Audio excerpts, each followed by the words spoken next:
A happy midday Saturday to you. Roger Hill of Wuthering Heights, VELCO Weather Hazards Forecaster, looking at a nice view of planet Earth, no planet B. We have west coast of Africa here, a little bit of sol going on, some Sahara air layer signified by a little bit of dust. You can see some of that. That makes it typically across into parts of South America in the northern areas and then into the Caribbean Basin. This is the ITCZ, the Intertropical Convergence Zone. Typically that rings the Earth about 10 degrees north latitude. And this is a kind of a pattern where thunderstorms form and occasionally easterly waves. And we have an easterly wave that's made it off the coast of West Africa. It is currently here, and this could be ending up sort of north of the Windward Islands here. This would be Puerto Rico and generally in this area where development could take place for a tropical cyclone, and then more than likely taking a track out to sea into the open Atlantic. We'll be watching that in a second here. In the meantime,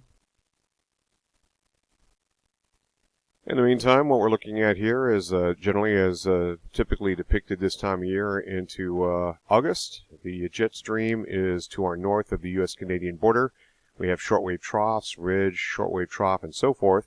And occasionally these dip down, of course, into the northern tier U.S. and, if anything, more often into the northeast U.S. Can't really see anything going on here, but we do have a little bit of a tropical wave that, again, is being depicted. And this is our disturbed area, either a tropical depression, potentially a tropical system. Again, this would take a track more or less turning out to sea. So that's well around the corner. Looking at current conditions and temperatures and dew points. We'll start with the local area here. First, dew point temperatures. So we're in the 50s here with warmer dew points into the mid-60s. And this is going to be working in out ahead of this cold front here. You can see the frontal depiction with the isobars here and northwest wind following that frontal system. This is going to be working into the northern, probably one-third of Vermont. It'll produce some showers, maybe an isolated thunderstorm later on this afternoon, mostly this evening. And we could also see an isolated thunderstorm cell pop up here. There had been a couple showers roll on through, and even seeing a little bit of thunderstorm activity over southern parts of New Hampshire. That is now exited out of the region. And so what we're seeing now is this weather system is going to be the main action later on this evening and then kind of dissipate out. Let's take a look at the 6-hourly increments of the European model. Looking at the 6-hourly incremental shots here, showing thicknesses as well as precipitation. Keeping an eye on Vermont. And then this panel here, this is the most current overnight model. This is about 12 hours ago. So we can see a little bit of shower and thunderstorm activity occurred across the southern tier parts of New York. Some of that moisture is tracked across Vermont, producing a few showers earlier on this morning, and then it made it into New Hampshire. See how this is depicted right there. This is valid by 2 o'clock in the afternoon on Saturday. This is 8 o'clock this evening. You can see both to the north of Vermont and also in the southern parts of Vermont, the southern two counties, you could see a shower, isolated thunderstorm. Nothing major. Looks like it'll be benign. Wind fields aloft are very weak right now. To the south of us, to the north of us, a little bit stronger wind fields. But I don't think there's going to be too much of a problem. This is our evening showers and thunderstorms with that frontal boundary that's sagging south into the northern part of Vermont. This is valid about 2 o'clock in the morning, so precipitation up through that time, through the evening hours into the overnight hours at 2 a.m.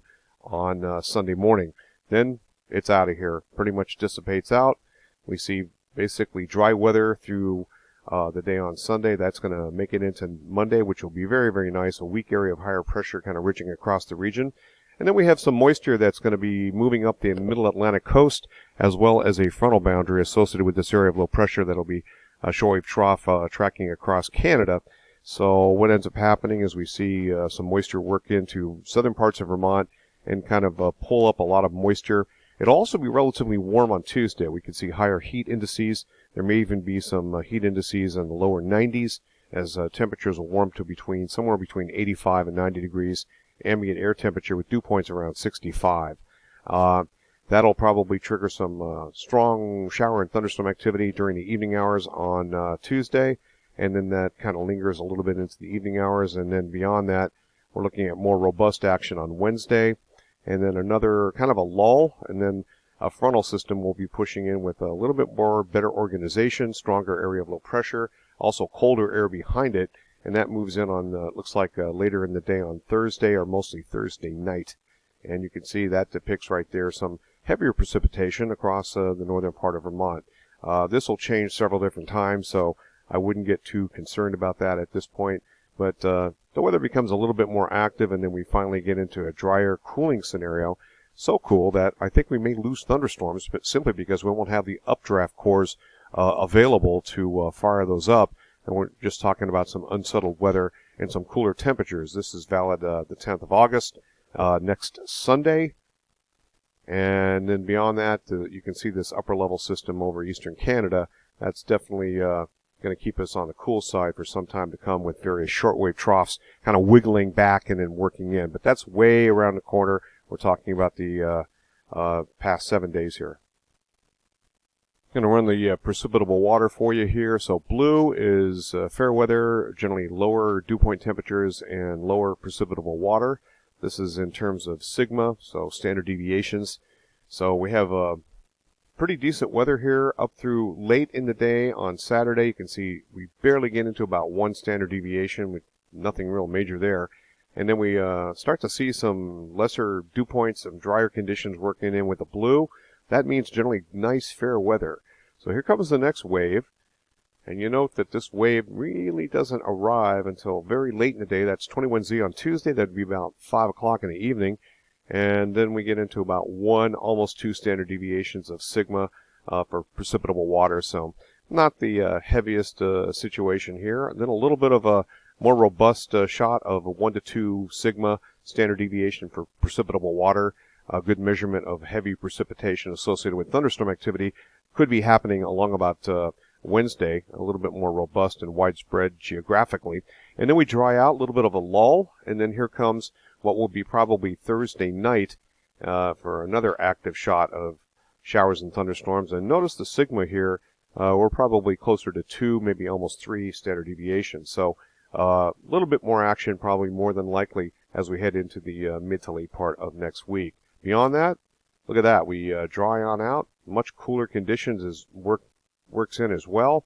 And we'll see a slow temperature fall.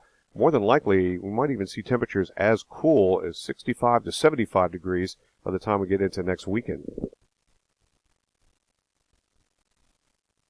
This is 3-hour QPF centered on Montpelier grid point. And this is the GFS ensemble. So precipitation, very minor for Saturday evening. Nothing major here for Montpelier, around 1/10 of an inch or so. But you can see where we start to get into more convective action with showers and thunderstorms through this period. So total QPF looks like this. We start to ramp it up just a little bit. Now the blue line is the latest model run, which increases a trend toward lesser amounts of precipitation. We're only talking about 1/2 inch here.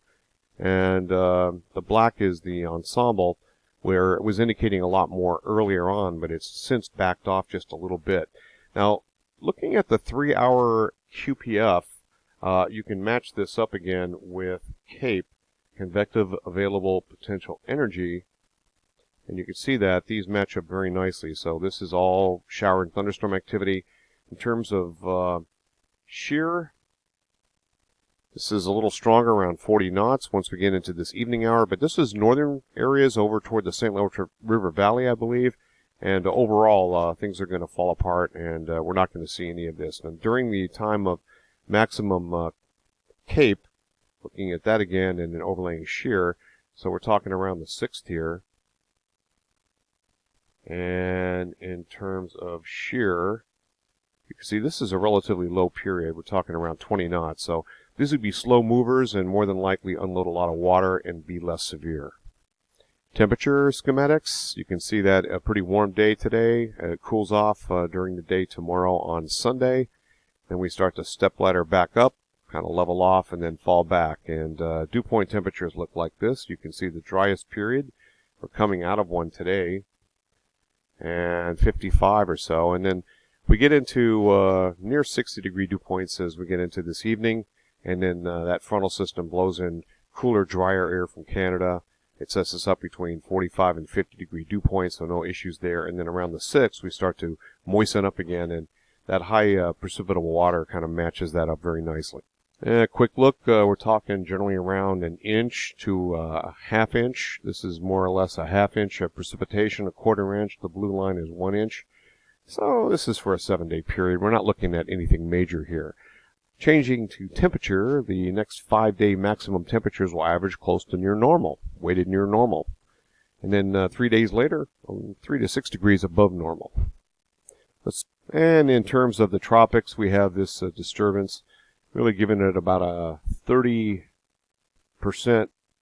chance of a cyclone that could develop again over the Windward Islands or a little to the north and east and so forth. Again, if it were to track, more than likely it would go out over the open ocean of the Atlantic. That's it from here. Roger Hill, Wuthering Heights. Thanks for watching.